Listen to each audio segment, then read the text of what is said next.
My name is Charles Crawford. I'm from Virginia Beach, Virginia, currently by way of Central Arkansas.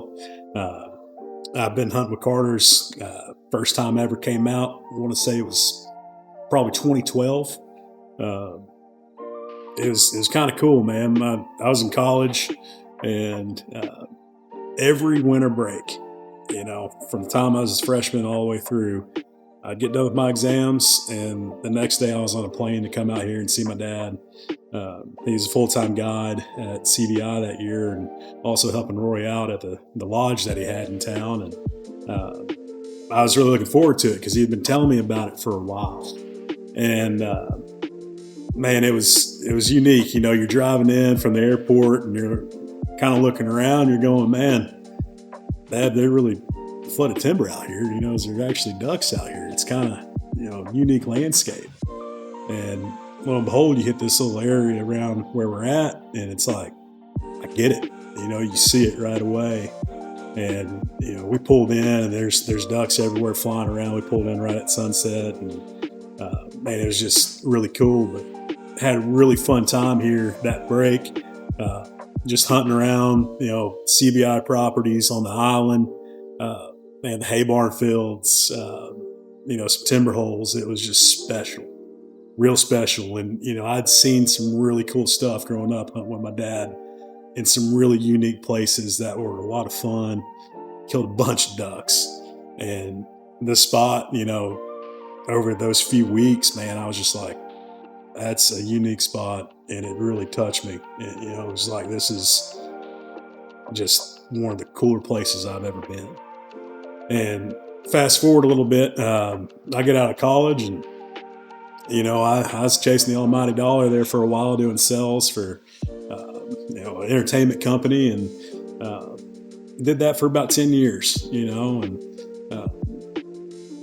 late 22, my dad got sick, and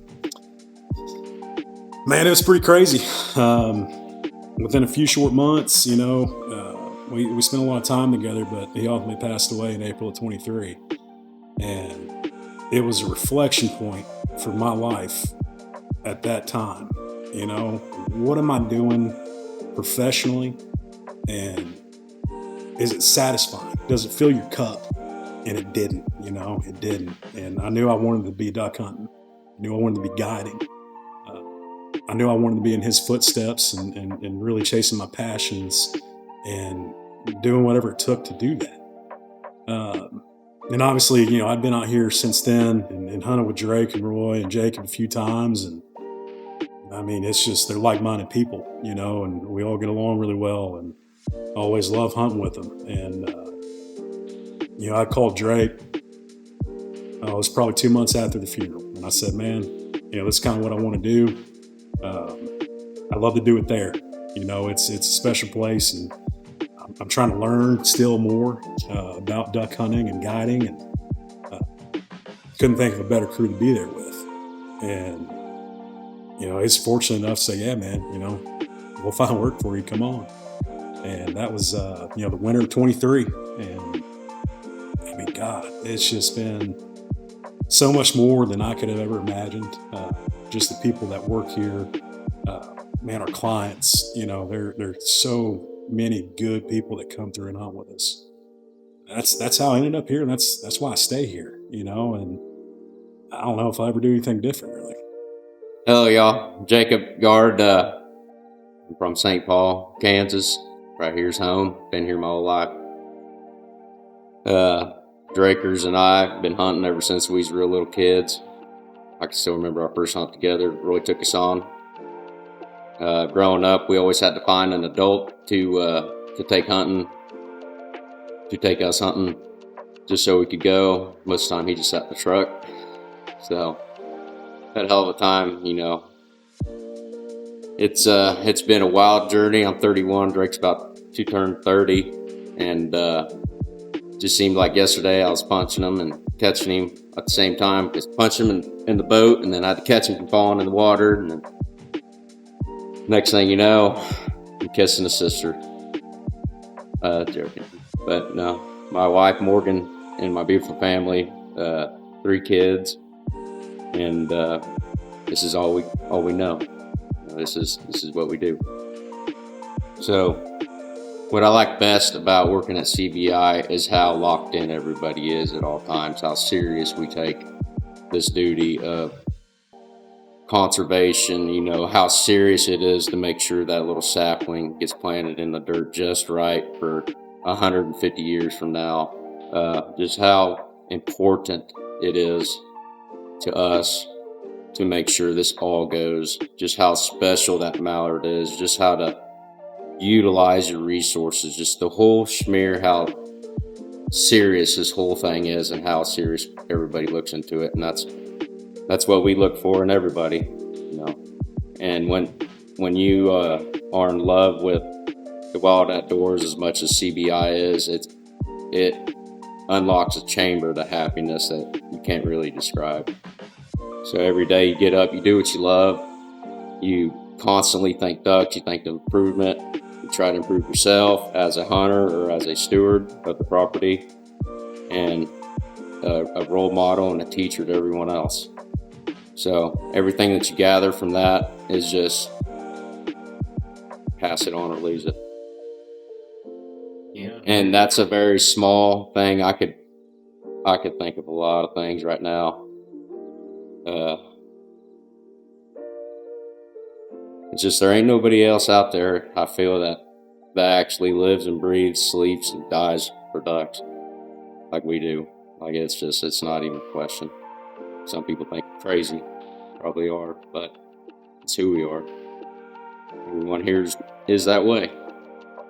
Well, my name is Fisher Noland. I'm from Leesburg, Georgia.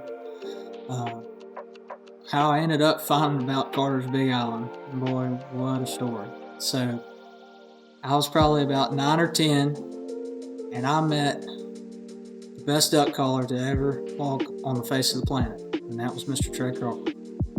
And he took me under his wing, taught me how to blow a call, got me into some contests, and we hunted together a bunch, and that's how I met Charles through him as well. And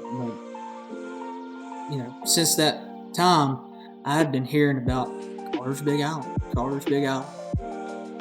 Trey, where's that at? Southeast Kansas. And the way he talked about it, just when he talked, you listened anyway, but when he talked about Carter's, it was like every other place was below. And working here and guiding here, I can see why, because this is a special place and it holds a lot of mallard ducks. So, yeah, it's special to me. It's special to everybody here, and we love it. We breathe it. We sleep it, and that's why I feel like we're so successful.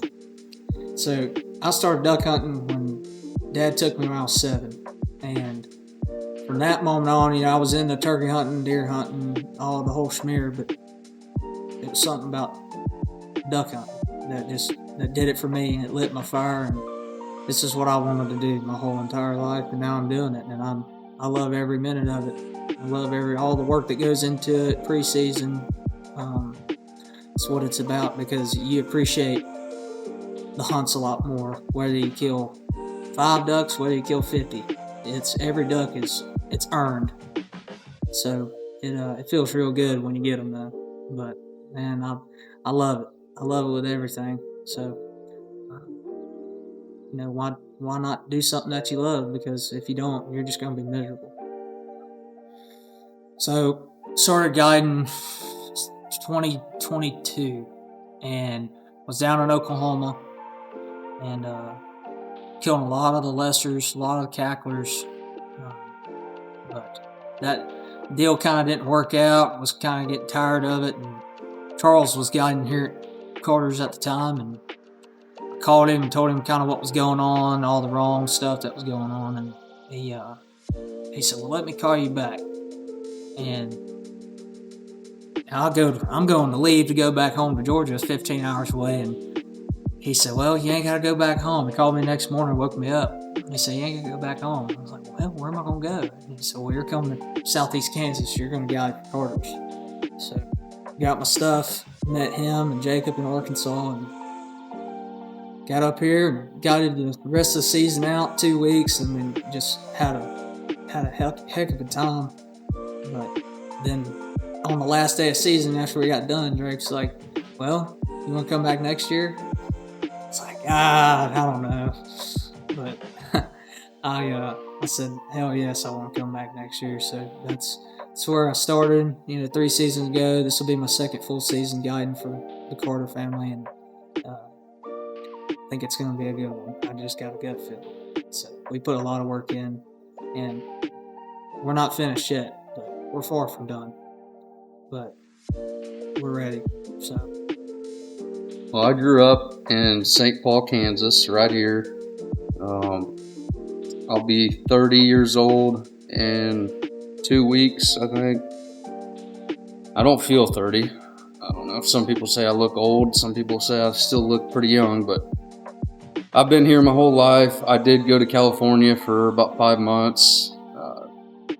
Just wanted to get away from here.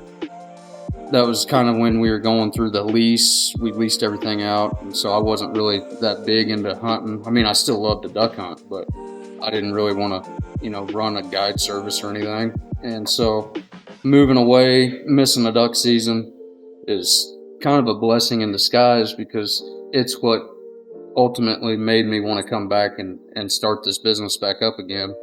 So everything happens for a reason, and I feel like that was a major turning point in my life. And yeah, I've been here ever since, and hope to keep this thing going as long as possible. And with the YouTube series and everything, it's pretty cool, to get people's input, see the comments and everything. If you're watching, make sure to subscribe, hit the thumbs up button, because that really supports the channel and helps us, bring you guys more stuff to see. Well, thank you guys for watching another episode. I hope it's a good one. And don't take anything my dad says personal. It's just, he's being himself. He's being truthful and honest. And some people love him, some people hate him. But one thing about it is the rain's starting to pick up, and we got pumps on the riverbank. And so we're going to get all these boys waitered up and get to work. So we'll catch you on the next one.